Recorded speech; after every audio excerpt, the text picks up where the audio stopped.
Hello and welcome to another edition of the C-Vision International Thought Leadership Podcast. Today we are joined by Karl Mattson, who is the CISO at Noname Security. Karl, welcome. Thanks, Igor. Thanks for having me. So we'd love to hear about Noname, of course, starting with the name, Noname. What can you tell us about that? Well, it's kind of an accident. I think just as the company was starting up, the investors and the founders had reached out to a whole group of CISOs to kind of gain feedback on what they were seeing in the marketplace, and I was one of the people that they had reached out to. And because they hadn't chosen a name yet, the feedback form itself had just listed no name on the title. And so as CISOs were kind of sharing feedback about the landscape and what they were seeing, myself and a lot of other CISOs, one of the feedbacks we gave is no name is a great name. And it was accidental, but we kind of gave the founders the feedback loop, like, don't change it, just keep the name Noname, and it sticks. It's maybe a lucky break that we have a name that just people remember, and it wasn't really on purpose, it's just an accident. Very cool. Got a similar story to what Cisco naming history is. Apparently it was supposed to be San Francisco Systems, and they became, and the story is that the paperwork got clipped or got rained on, and as they were carrying it to register the company name, and they became Cisco Systems.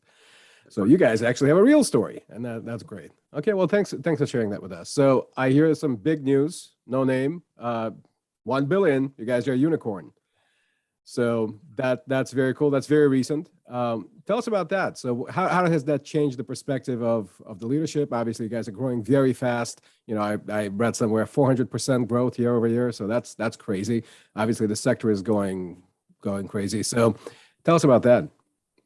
Well, I think it's it's both a reflection that the subject of API security is present. So it's present in the mind of security teams, but it's also indicative of there's been maybe a lack of investment in this particular category for a long time. And so a company emerging in this space that has its ducks in a row and is ready to, has a good platform, has nothing but greenfield to build a business to capture, this market, because there is a pressing need. And so I think we were just seeing this category and this company is kind of a combination of the right ingredients are there to build a big company, and the investors recognize that.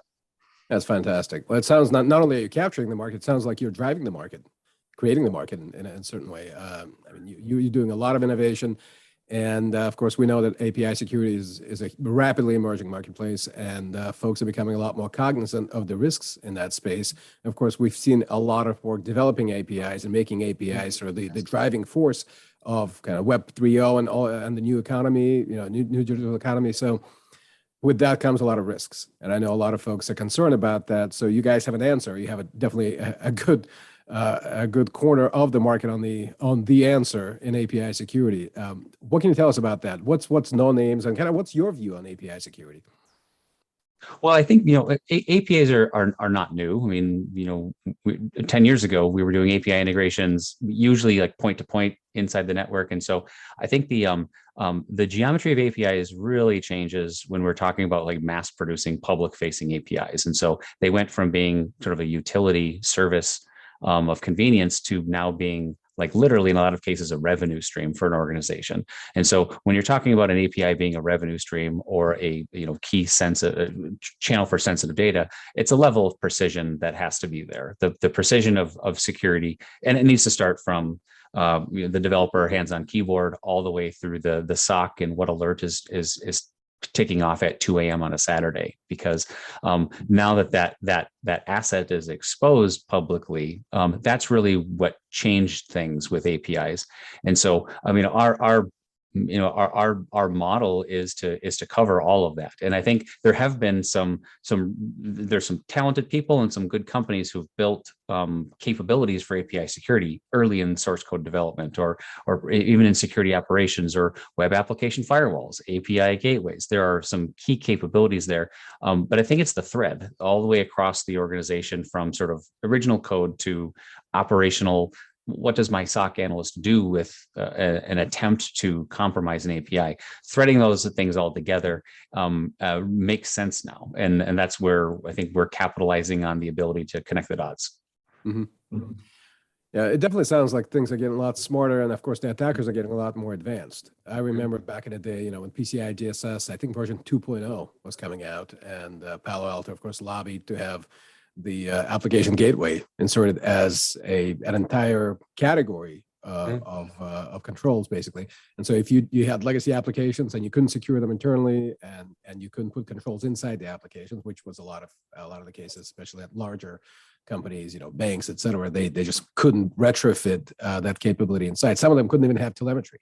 You couldn't even have logging. So you had to do these compensating controls, and the big compensating control tended to be a Palo Alto next-gen firewall or web application firewall.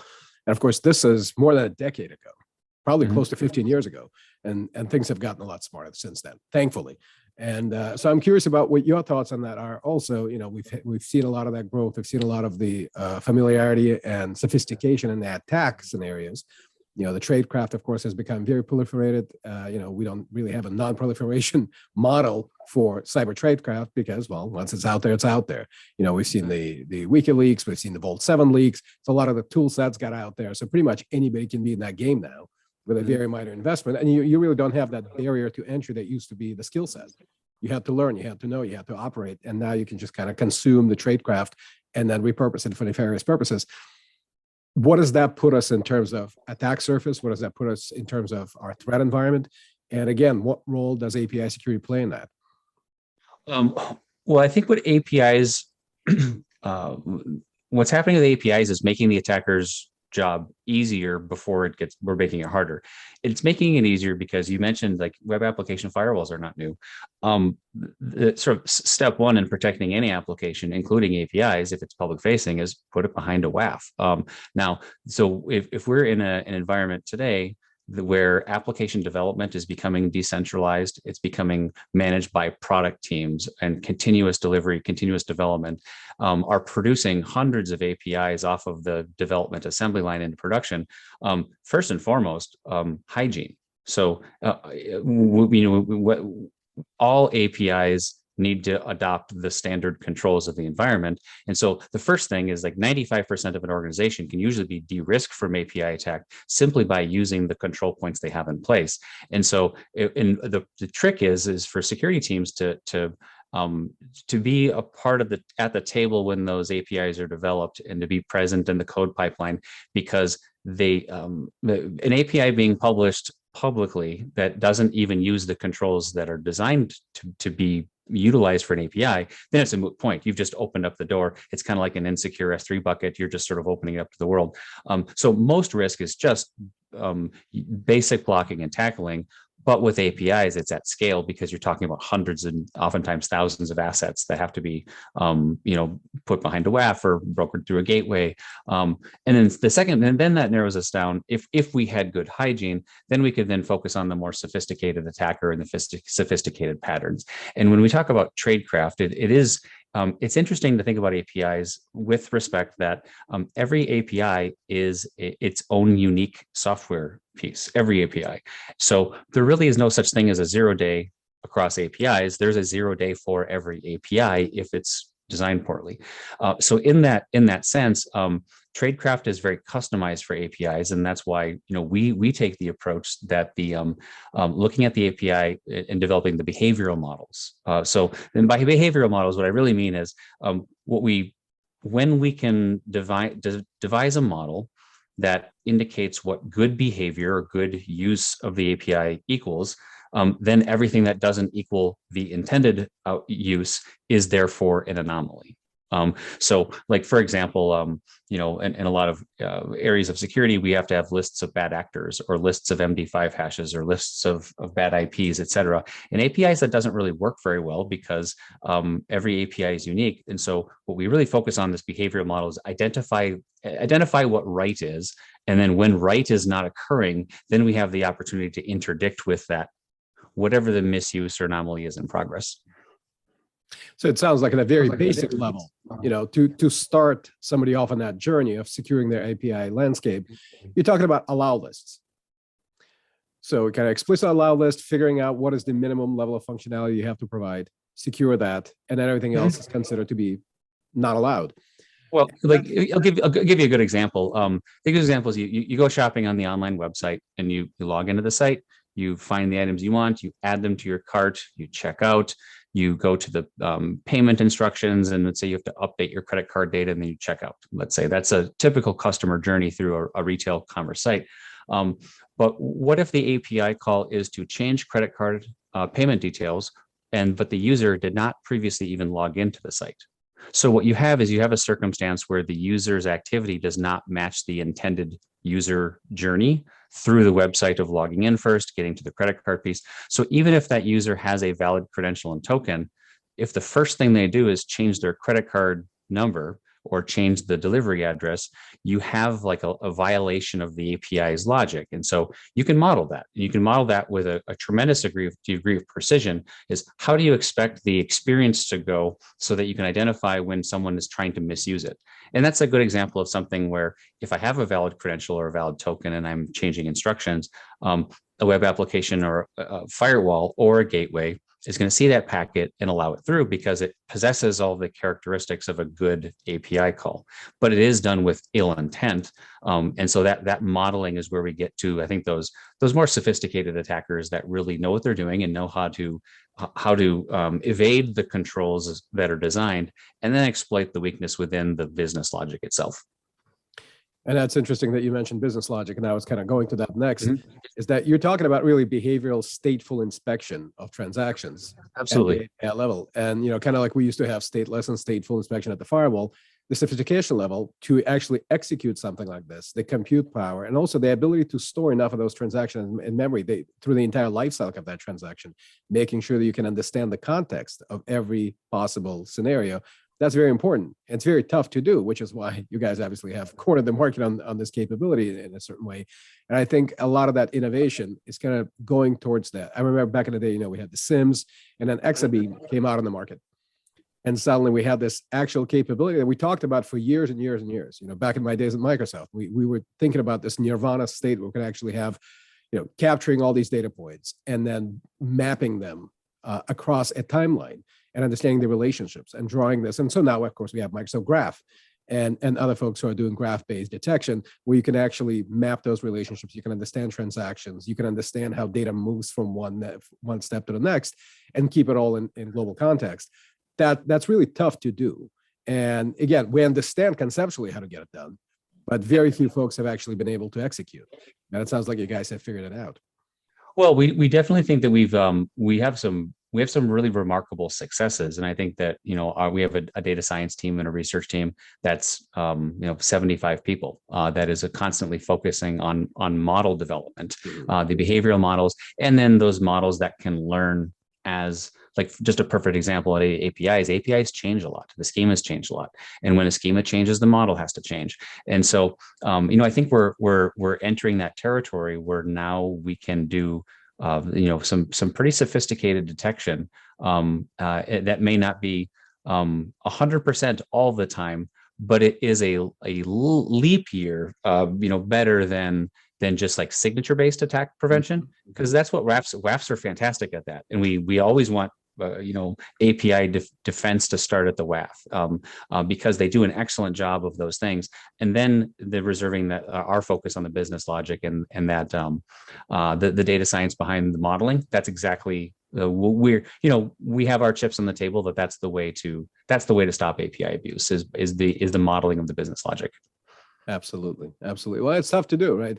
And I know threat modeling can be just regular threat modeling can be a difficult proposition for most organizations. And we know, and I know we brought in some heavyweights in some of the clients that I worked with in the past, folks who have literally written a book on threat modeling, like Adam Shostak, who's a former Microsoft guy. And it's hard to do. It requires a cultural shift. It's not, to me, the kind of threat modeling and then using the learnings from that to feed back into a production cycle to understand how these threats appear when you're still on the whiteboard and getting all the way to the design phase. It requires a cultural shift. It requires a level of transformation in how you think about development. And of course, CD, CI, we talk about it. We kind of throw those letters out there, but a lot of folks, I think, don't understand the level of commitment that you have to really rethink, reform, reshape, re-architect how you do software development to really make it an inherently secure process. And we talked about SDLC, and SDLC exists. It's been around for a long time. But again, to what level can you drive that? I think a lot of folks just want to consume this capability. Yep. And I think you guys are moving the needle significantly towards making this an instantly, or at least an on-demand consumable capability. Am I hearing that right? Yeah, absolutely. I think there is at least some comparison in other areas of security where malware prevention made a huge leap forward. With behavioral based capabilities that complement the signature based approach, right? Those are success stories, and I think we're seeing that in access and identity too. There's some modeling around user behavior for example, sophisticated mechanisms to decide when to step up to multi-factor authentication. So I think that we're applying these behavioral data science principles in disciplines of security, which frankly, 10 years from now, we may look back and chuckle at how primitive we were, but we're at least a lot better than we were a year ago or 2 years ago at detecting things that are within our capacity to detect. And I think if you compare it to identity, or if you compare it to malware defense, we kind of have an advantage in APIs, and the advantage is the API is structured data. It is a knowable problem, and that's why we think that we've moved along a continuum of getting to sophistication. And it might be just because APIs are structured in such a way that the API endpoint itself, most of the chessboard of possibilities usually are knowable. The chessboard of possibilities of a Windows configuration, honestly, with millions of devices of Windows machines, I'm glad I'm not solving that problem. I think that we're doing really good with APIs, and so I think that we're proving out that it's working. So that's good to hear. I mean, that the threats are not going to get easier, obviously, and the attackers keep getting sophisticated, more and more sophisticated. We're seeing, of course, nation-state threats. We're seeing the level of sophistication being recognized with things like the Executive Order 14028 that just happened, the OMB Circular 2131. We've got the 2209. So we're talking about national security systems. We're talking about national critical infrastructure systems. We're talking about the recognition of the fact that 85% or more of our national critical infrastructure actually lies in private hands. It's not in government hands. It's not at Los Alamos. It's not the labs, right? It's actually out in the industry. And so how do you make this a consumable thing? How do you make these capabilities accessible, consumable, and not so difficult to run that you really have to have your own brain trust? Who can afford 75 data scientists like you guys have, right? And it's not only a matter of affording them. Where do you find them? Now, we know where you guys find them because we know where you're based. And so it's a much easier proposition. Of course, the pipeline of talent that you have in Israel, it's a different thing, right? And we know how it works. I'm sure a lot of our audience has read Startup Nation.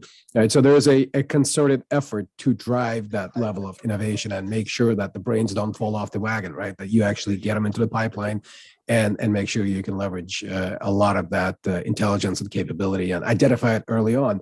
And I think that kind of leads us to the next question, which is talent management. And what do you find the smart brains to develop?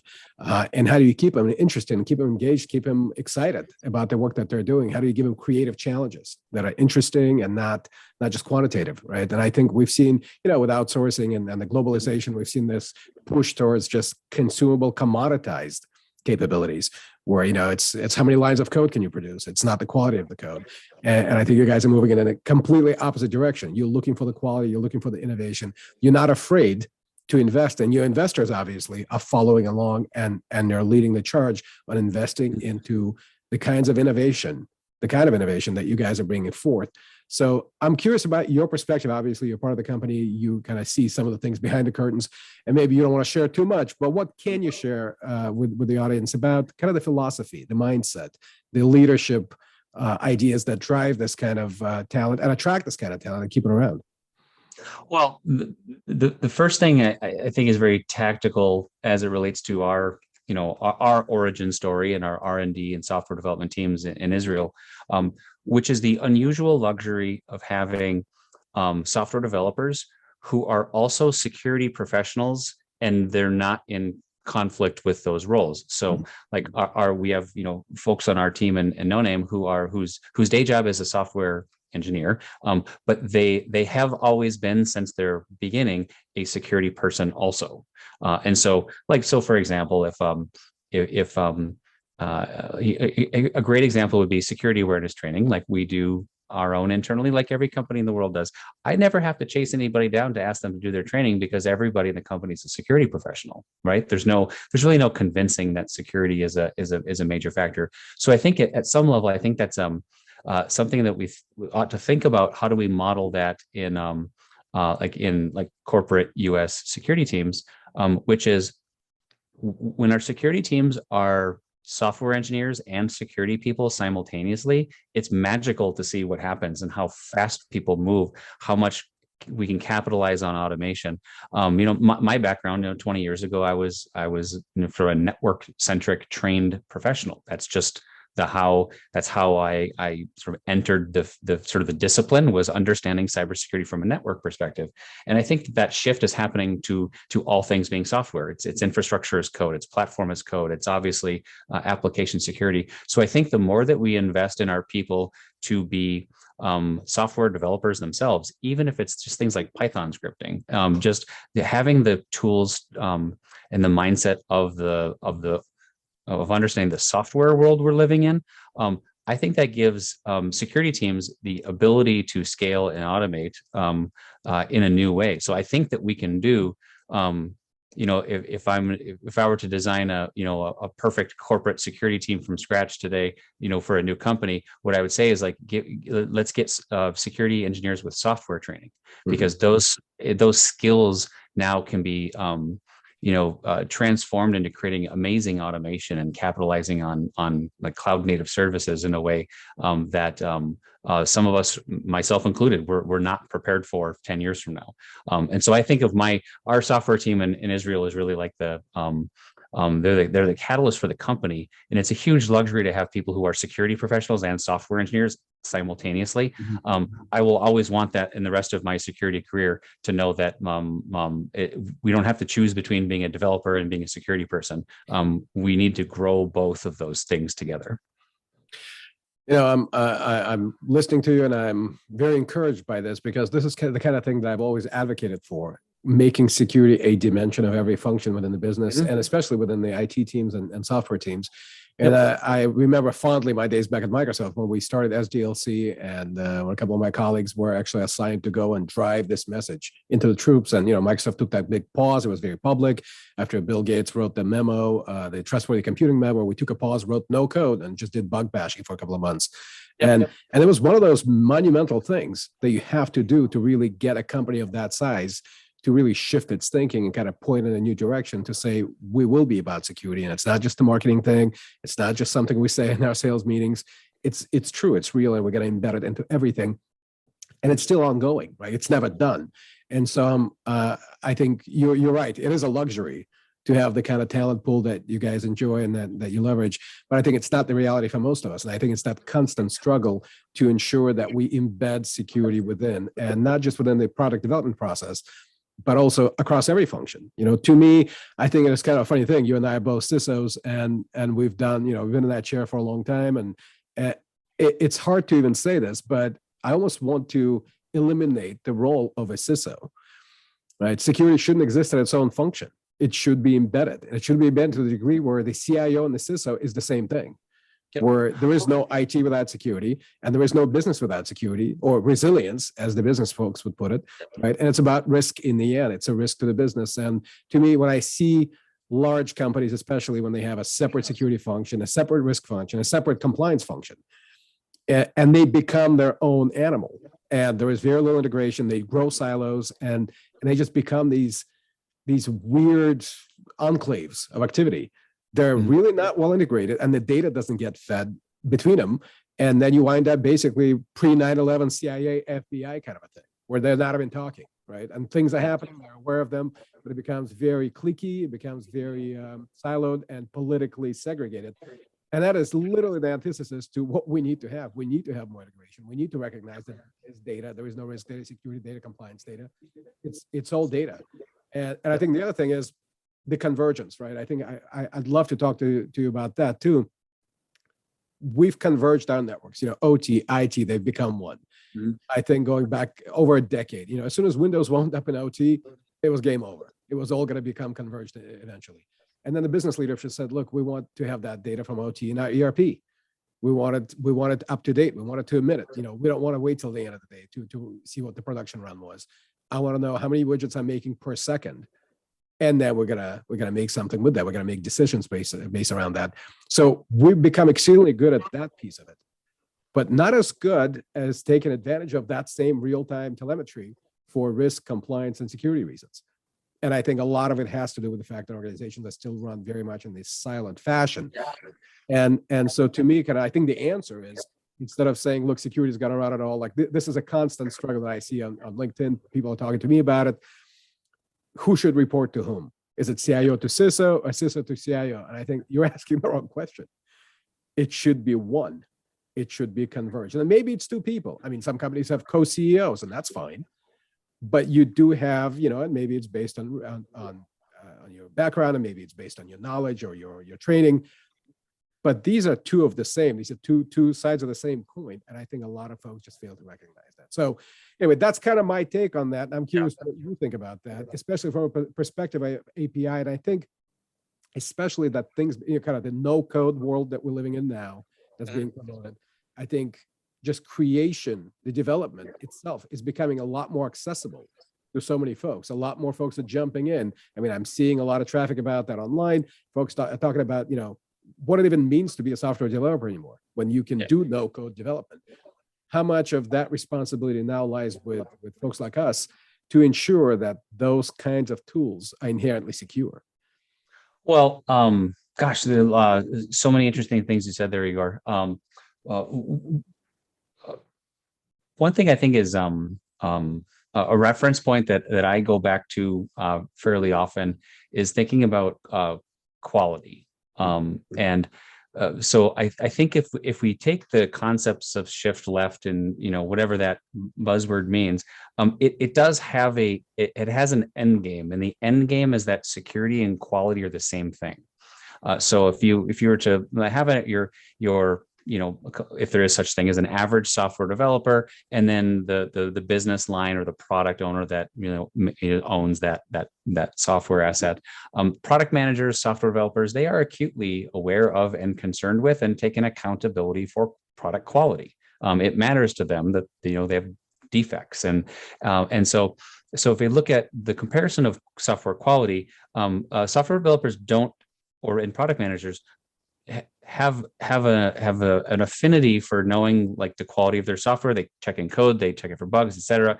But in security, we're still too far in the right, and we do need to shift left. And I know that's a cliche, but what we need to do is we need to make ourselves a native part of the product design process, of the software development process, and handing over our tools to those people so that those people are using them in their natural territory. A great example would be, in the DAST and SAST world, what's the best DAST and SAST product out there? Well, it's the one your developers are going to use. That's the best one. And so the closer you can get to having security be a native part of their workflow, the better security you're going to have.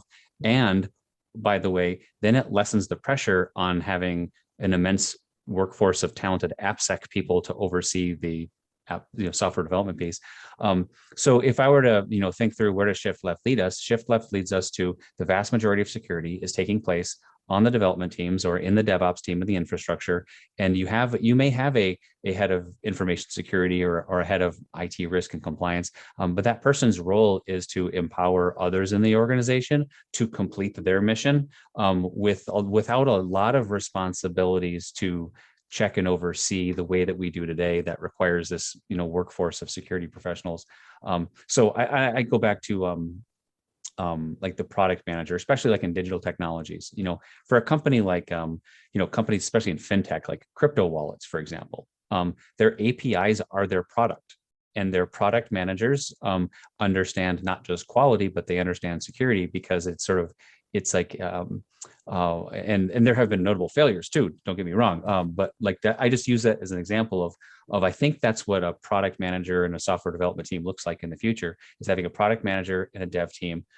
And so, we may chuckle at companies that advertise as shift left, but it's a real thing. It's a real thing to put technologies in the hands of developers.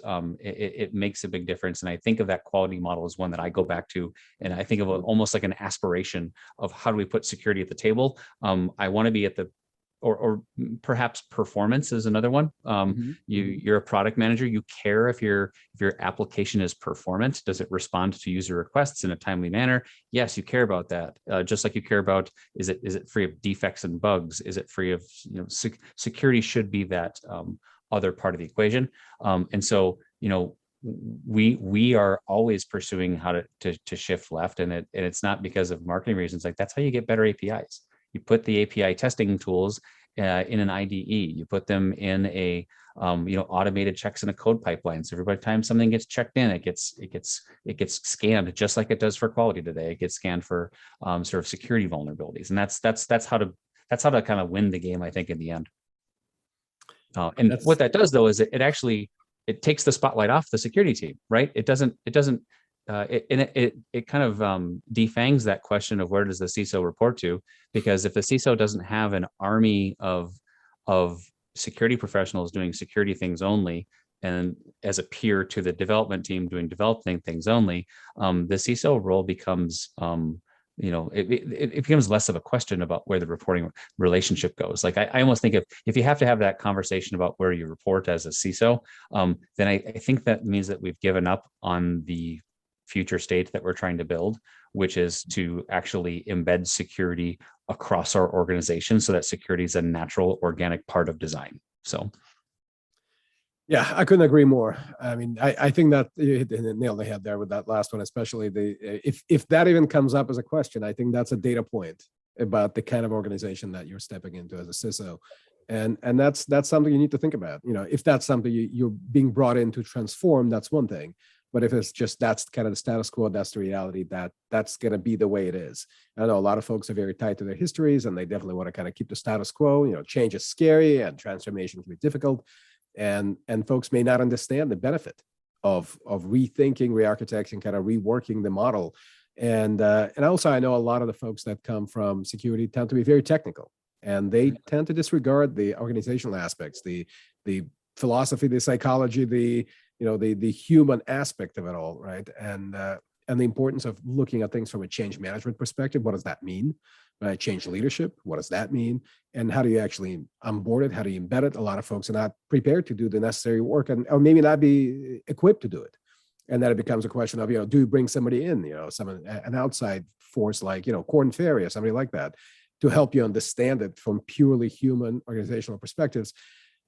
When was the last time you heard a CISO talk like this, right? And so I think that's a big challenge for a lot of folks in our seats to really think about it, less about a technology problem. How do I manage my stack? How do I maintain my awareness of what's out there on the horizon? How do I know about threats? How do I know how to fight the threats? And really think about it from, I want to say, design perspective, right? Can I apply some design thinking, which, we used to say, think outside the box. But design thinking is kind of the term, right?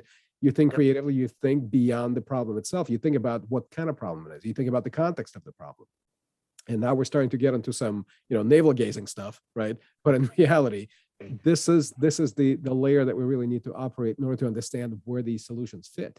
And I think before we start thinking about solutions, we need to think about the problem. And the problem is, of course, shift left is difficult, but necessary. And those who are able to make that happen for them, I think those kinds of folks are going to be ahead of the game when it comes to their competitive position in the marketplace. And I'm curious what you're hearing from the marketplace yourself, being in the position that you are now. Do you hear the conversation about competitive attributes and security and what role security plays in that? Do your clients think that this might be a differentiator in the market for them, for their brand, for their products, for their ability to compete? If they make security a central component of their strategy and mission? Yeah, it's a great question. We have one platform that kind of does three distinct things, and a lot of our customer conversations revolve around one first, and then the other two later. So there's a customer who wants to focus on the the software development process and test, API testing during development. There are the companies that believe they have a shadow IT problem or rogue APIs, or they have limited understanding of whether they have capacity, like their inventory. So I think of it as like the posture inventory asset question. And then there's other companies who have been bit by something, some sort of anomaly or an incident, and they're thinking about behavioral detection.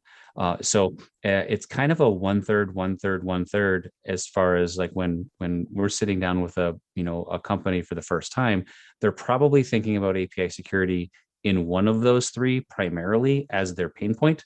And it may be true that actually they may not have the pain point at all of incidents, but they may have the pain point of development processes that are kind of broken for testing. So it is interesting because there's not a commonality in terms of where companies are feeling pain from that early development all the way through runtime. And so oftentimes we're starting a conversation somewhere, and then we're bringing in the other sort of peer groups or peer functional use cases over time, because there was a first pain point that caused them to pick up the phone or to take that first meeting, and it probably wasn't all three at the same time. It was probably one of those three. Mm-hmm. A good example, like in banking. Of course, we obsess over things like asset inventories and configuration control and standards. And so if we're talking to a financial, that's probably the first thing on their mind is things like what I would just refer to as like API economy hygiene. That's probably the first discussion we're having. We're probably not starting with a discussion on CI/CD pipeline integration. But it may be on their roadmap. It's just not the thing that's causing them pain today. Mm-hmm. That makes sense. So I think understanding the context of what the problem is, again, kind of defining the problem, helping them understand what the problem actually is. They might think, and we all know this model where, a CISO comes back from a conference and says, hey, I've just heard about this thing. Let's go find out if it's for us, because we want to be sure that we demonstrate maturity, we demonstrate innovation, that we're capturing, we're grabbing onto the latest, shiniest thing. And that can be counterproductive. And really knowing what problem you're trying to solve and kind of taking a pause and saying, look, is this even a problem that we have? And if we'd have it, how do we solve it? And maybe it turns out that, getting the latest product is not the answer. Maybe kind of keeping your house in order and getting to that basic level of hygiene, as you're talking about, figuring out what the lay of the land is first, especially for folks coming into the role, new CISOs coming into an environment, they're just trying to understand. And what have you found to be useful to folks who are kind of trying to shore up to understand where they stand from a perspective of their API exposure, what's in-house, what's been outsourced, supply chain, that's a big thing now. Of course, software supply chain folks are figuring out how does that apply to the API landscape, where did that code come from? And how do you get your hands around all of this? I mean, it sounds like a lot, right? Where do you start? I have a version of this I'll talk about, but anybody, you can all Google this. I start with the OWASP SAM model. Mm-hmm. The OWASP has a model called the Software Assurance Maturity Model, SAMM. And this is think of it as a 92 question self-diagnostic on software assurance maturity. Everywhere in the model where you see the word software, you can just put the word API because it's essentially the same concept. But as a diagnostic, you can kind of go through that and think about your organization from a perspective of training, policies and standards, inventory control, pre-deployment testing, operational change management, those types of questions. That is hyper relevant in APIs. And I almost think of that as like a if you're honest with yourself as an organization and you go through that the sort of 92 questions, it might take about 2 hours. Most AppSec managers probably know all the answers where they are, but you kind of rate yourself like, do I do this a little bit, a lot, all the time? Like you're kind of measuring your own level of discipline, and that's a real good gut check in terms of whether the practice that we have around APIs warrants some diagnostic, some technical diagnostic. Because like here's a perfect example in APIs. A lot of organizations that have gone through major API centric initiatives, they develop like a center of excellence around APIs, MuleSoft or Apogee or Axway or Kong. And there's a team of people who are API specialists who kind of manage the API economy. That's an organization that probably has a lot of maturity around its overall API development practices. And so that's a company that probably has a smaller gap to fill than the company that, hey, I have a gateway and I have a WAF, but I don't have anybody who's responsible for it. And that's like a big red flag is that Johnny's part-time job to like run the gateway? That's probably not an indicator that a lot of APIs are going to be really governed well, put it that way. So that diagnostic is really useful. I think, it's you Google OWASP SAM. It's a free spreadsheet. There's no reason in the world why any company can't do that in an hour or two amongst yourselves and see like, okay, do we really think that we've got a handle on our API development operations runtime? And what you can discover in that, and here'll be a great example. Most organizations would have some sort of SOC or incident response function.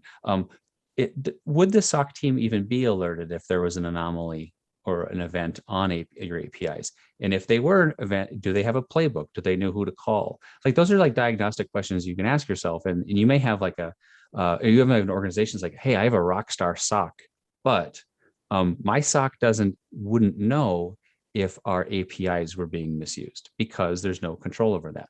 Okay, now it's time to bring in a third party to say like, all right, we want to shore up our SOC's capability at detecting and responding to like an API abuse in progress, investigating it, triaging it, playbook, and now we have like a tangible like kind of a boundary or a subject to really dive into, rather than just going across API security as a whole. Because we can talk shift left all day, but that's a company that maybe needs to really focus on operational discipline, and that's a conversation we can have. You can look at a couple of different companies. We can show you what we've got. We're really proud of that, but it may not be exactly what that company is. You bring in other third parties, and so I think of that's the best diagnostic I could think of. That's fantastic. I'm a big fan of self-assessments. I think if you do it with integrity and you do it with credibility, with honesty and transparency, you can really expose some kind of structural issues, right? And you talked about governance, right? Risk governance is a big concern of mine, particularly. You look at complex organizations, it's very easy to have these blind spots where, the map that you thought you had a complete map of your environment, and it turns out it was just a piece of Swiss cheese at best. And it's just, you just don't know. You've got all these blind spots, you've got all these corners, you talked about rogue APIs, you talked about shadow IT. These are big concerns, and I think it contributes a lot more to that fog of war that you may not be aware of. And you talked about things that are knowable, and I think a lot of things are knowable, but then you start talking about kind of the subset of a subset of things that are actually within your hand, within your grasp, that you actually can get your hands around, and then figure out with some level of credibility what they actually are saying to you. So I think it goes to instrumentation. I think it goes to visibility. It goes to your ability to even see this surface, this attack surface that's represented by your APIs, where they came from, who created them. Do you have a handle on them? And I think the overarching principle here is governance. Again, if you don't have that risk governance that captures that side of things, you can't say that you have a good handle of your environment. And I think a lot of CISOs are probably coming to that realization as they're moving further and further into that API economy, and being really forced by their suppliers and their partners and their customers to provide their services in that fashion. They're moving so fast to capture the market, to answer the call of the business, that maybe the technology is lagging behind, and that shift left it might be happening, but at insufficient pace. Yep. And I think accelerating that is kind of the big answer. And that's where, Noname and firms like you come in to bring that capability, because frankly, look, a manufacturing company whose business is manufacturing, they're focusing on manufacturing, being excellent at that. And I think it's unfair to expect them to be as good at it as somebody who's dedicated and making the investment and the commitment, the level of commitment that you're making. 75 data scientists, who's got that? I mean, I know a few firms who do have that, but guess what? They're not working in security. They're working in business data analytics. And again, it goes back to the same idea. They're focusing on their business mission critical conversations. And it's, again, if you don't embed security into those business functions, you'll never get that benefit. And so it's a never-ending thing, and it's this constant struggle to continue to do this, which keeps us employed, but at the same time, there are some frustrations that we could definitely have some help with, and I think that's where you guys come in to help folks who are struggling or who are just trying to understand what this space even means. You being kind of navigators in the guiding light, and I think a glimmer of hope for better security across the API landscape. So with that, I want to give you a final word if you want to wrap up with a summary. Any parting thoughts for the audience? Any references you'd like to provide them, kind of like the OWASP SAM thing, anything else that can help them understand and kind of step into this world and also understand how to consume these kinds of capabilities? Yep. Yeah, nonamesecurity.com. There's really kind of three ways of going through this sort of early API security journey. There's the do-it-yourself. There's the API, the OWASP SAM is to self-check. We have sandbox options where you kind of playful see kind of, okay, what would it look like if I was to use a technology that was really an API security platform, all the way to POVs. I know that POVs, every company under the sun does a POV. Yep, we do it too, and it doesn't cost anything. It's a diagnostic. And just as a side note, when we go through POVs, there's always like an error rate, and like hey, I thought I had this many in inventory. There's always an error rate. And so the kind of question becomes like how much lack of control can I live with? And every organization has its own kind of tolerance for how tightly to control or how loose to allow development to kind of proceed without the security barrier. And I think we make those decisions on APIs very intuitively or subjectively or anecdotally. We can put some science behind that. We can give teams a pretty good picture of what they do or don't have in terms of control, usually just in a few days. And so that's three different ways to engage with us. And then for me, I have a couple folks on my team. We do a OWASP SAM assessment for nothing. That's what I'm here to do, is to help people understand their ecosystem and their organization, so that they can start thinking through the problem set. And so that's something that people can always reach out to me personally, just Karl M at Noname Security. So I'd be happy to be a kind of a personal coach on doing an API assessment. So something tells me a lot of folks might take you up on that. Yeah, I hope so. I hope so too. Well, thank you so much for coming together with us today and sharing your amazing insights about API security. Of course, Noname Security, great name, great product, great ideas, and would love to continue our conversation in the future. Again, thank you for being with us today, Karl. Thanks for having me, Igor. Thank you. Take care.